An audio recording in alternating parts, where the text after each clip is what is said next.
What's up, guys? This is Dijon from the Elite Duelist, and today I have another deck profile for you. As you can see, it is the Witchcrafters. This will be the second deck profile for the spellcasters. I did my Endymion deck earlier, and now this is the second deck for the spellcasters. I really like Witchcrafters. I know they're not the best thing or not, but when it comes to spellcasters and zombies, I try to make all of the decks and fit them into this little role-playing bullshit that I got going on. But anyway, before we get started with the deck profile, I just wanted to show off this cool deck box that I have. Like, this is legitimately amazing. Shout out to my friend Daryl. He let me get this. It's really cool. It's really cool. I really love this cat. This ninja cat with the rainbow gliding behind it. It's really good. It's really good. So let's just get into the deck profile. We're going to do the monsters first. All of the Witchcrafter monsters, all of them, they all do the same thing on the field. And let's get those all in the frame there so I can talk about them. They all do the same thing on the field, which is a quick effect to tribute themselves and to discard a spell to special summon a Witchcrafter from the deck. They all do that, and that is all that's good to dodge effects and stuff like that. But they all do something different in the graveyard. The most important one, sorry, I'm gonna butcher these names, but Shmita, she's the fire one. She, in the graveyard, she banishes herself to send a Witchcrafter card, I believe. It is a Witchcrafter card, yes, send a card. Witchcrafter card from the deck to graveyard, except for itself. So she's really good to dump your spells and traps, because if you didn't know, the Witchcrafter spells, they come back to your hand during the end of the turn. So she's really good to get if you need a certain one in your hand during the end of the turn, or one of them on the field during the end of the turn, or if you know you need some spells in your hand during your opponent's turn. She's really good for that. The second best, if not tied for the first best, is Jenny. She's Wind. She's a level 1. In the graveyard, she can banish herself and a Witchcrafter spell and copy the effect of that Witchcrafter spell. So she's really good as well. If you need an extra search with creation, or if you need to activate unraveling or unveiling, she is really good. Or draping, if you have draping in the grave. She's really good to just copy the effects of your Witchcrafters. And I know them being banished seems like, you'll never have access to them again, but your trap card in Witchcrafter helps out with that really well. Then we have the level 3 Pator. I guess that's how you pronounce it. In the graveyard, you can banish her, and she draws you a card, and you gotta discard a Witchcrafter card. But if you don't have a Witchcrafter card, you have to banish your entire hand. The banishing your entire hand doesn't really come up, because you're usually going to have a Witchcrafter card. And banish, sending your Witchcrafter spells to the graveyard, it doesn't matter. They'll come back to your hand. Then the last little one is Pottery. If you have no cards in your banish her, if you have no cards in your graveyard, and she can add a Witchcrafter card from your graveyard to your hand. So she's good for recovery. I only play one of her though. So those are the students. These are all of the students. That's what I call them. And then now we'll go on to the teachers. So we got one Hane, one Edel,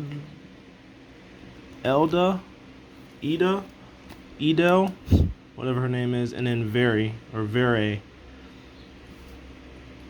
So I play one of these because these can be special summoned from the deck. I thought about bumping her up to 2. I have one, it's just not in English. So this teacher, she says that your other spellcaster monsters can be targeted by card effects, and in quick effect, I can discard a spell to target a card on the field and destroy it. So she's really good. She provides protection, and she is disruption, and she's 24, so she's really, really strong. Edel, she has 2 effects. I can quick effect discard a spell to special summon a Witchcrafter from the hand, or I contribute herself to special summon a Witchcrafter from the grave. She's alright. You know, if you don't have access to creation, she's a way to, you know, monster reborn your stuff by giving up herself. So I like her at 1. And then this is probably the boss monster. Witchcrafter Madame Very. She's really good. So once per turn during a damage step, I can reveal any number of spells with different names, and the battling spellcaster gets 1,000 attack and defense for each revealed spell card. So she can pump your spellcasters up really, really huge. And then the quick effect is that I can discard a spell to negate the effects of all face-up monsters my opponent currently controls. So she's like big effect negation, and make my monsters really big. She can be a problem coupled with the next card, which is the hand trap-esque Witchcrafter Golem Uwu. Her name is Witchcrafter Golem Aruru, but Uwu sounds way better. So in the hand, if a spellcaster monster is targeted for an attack or card effect, I can activate her effect to target a Witchcrafter spell in my grave, or a card one card my opponent controls. I can special summon this and then bounce the target to the hand. So she's really, really good, and she's 2,800. And then during my opponent's standby phase, she goes back to my hand, so I can keep doing said bounce. So she's really good. I like her at 2. And then last but not least, it's not a Witchcrafter, but Prankertrops, because he's just really good if I have to go second, because he can help get rid of things for me. He's 26. It's a free special, and he can pop something. Prankertrop's really good. Alright, now on to the spells. So we have all the Witchcrafter spells, except for the continuous, come back to the field. Come back to your hand during your end phase if you don't activate their effects. So they all have that, so I'm not going to mention that, except for when I get to the continuous. Creation is this searcher. It's the monster searcher. It's really good. This is a new one. Unveiling? Yes, Unveiling. This is really good because it can special summon a spellcaster from your hand, but if you do, your opponent cannot respond to your spellcaster monster effects, so that helps you. Ash really hurts this deck, and if you can't respond to them, then you can't.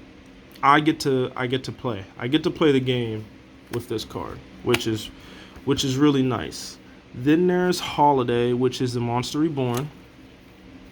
Then there is Collaboration, which allows me to attack twice, and you can't activate spells or traps. So that's really good if I have like Uwu or Hane with Madame Very, or any of them with Madame Very on the board. This is really good. Then for the last one that's not the continuous is Draping. This is the giant Trunade, equal to however many Witchcrafters I have. And it's a quick play, so I can activate this during the end of their turn or activate it during my turn. Make sure I don't have to deal with any back row. And then for the 2 continuous spells, I play 2 Buy Street and 1 Scrolls. So I'll explain these 2 real fast. During the end phase, if you didn't activate their effects, they get placed onto the field face up. Instead of going to your hand, they go onto the field. But their individual effects, is by street, once per turn, the first time each of your Witchcrafter monsters will be destroyed by battle or card effect, they are not. So that's a really good effect. And if I were to discard a spell card from my hand as cost for one of my Witchcrafter spell monsters, I can send this from the field to the grave instead. So this card is really good to protect my monsters, to ensure things don't die and that I can survive maybe another turn. And, you know, I don't have to get rid of the spells in my hand. And scrolls, every time a spellcaster monster destroys a monster by battle, I get to draw a card. That's really good. And this also counts as the cost if I were to discard a spell. So these two cards are really good. Only play one of this. This one's a little bit more important to try to see first turn. Try to see this first turn. Then we have Foolish Burial Goods because, you know, it helps me get my spells in the grave. Called by the Grave because I need this card to play the game. I don't want to get shut out by Ash because it's really big commitment if I have to tribute a monster and discard a spell. Metalfoes Fusion is a good one of. Discard it and then bring it back. Foolish Burial, send my monsters, they all do something in the grave. For defense, I like Book of Moon. Restage and Right Hand. If you give up Restage for one of my Witchcrafter monsters, you'll get a new Witchcrafter monster and you'll get the Search of Magician's Right Hand, which counts as a spell negate. So that's really good. I thought about bumping this up to 2 because it can hit a lot of my monsters in the grave.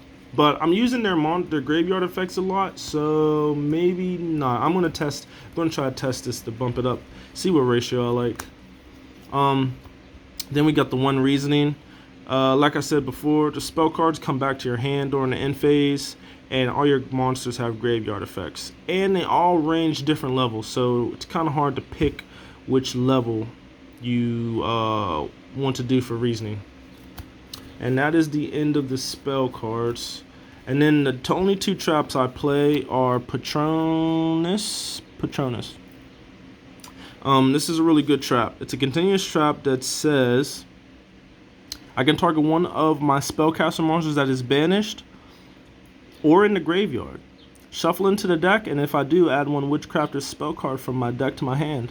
And then if this card is in the graveyard except for the turn it was sent there, I can banish this card, then target a number of banished Witchcrafter spells with different names and add those cards to my hand.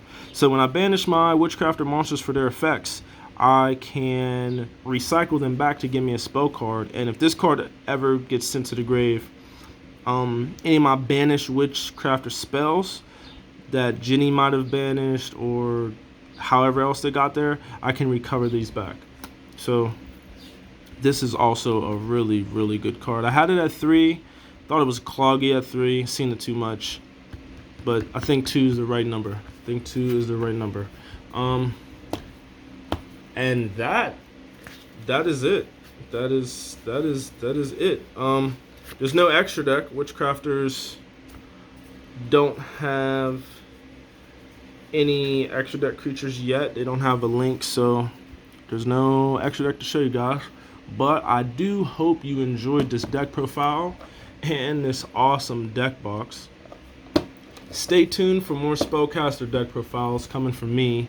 I'm gonna get more deck profiles on here and some more duels for you guys, and I'm gonna try to do some more some top 10s, some different other topics and stuff. But like I said, I hope you enjoyed this video. Like, comment, subscribe, and peace.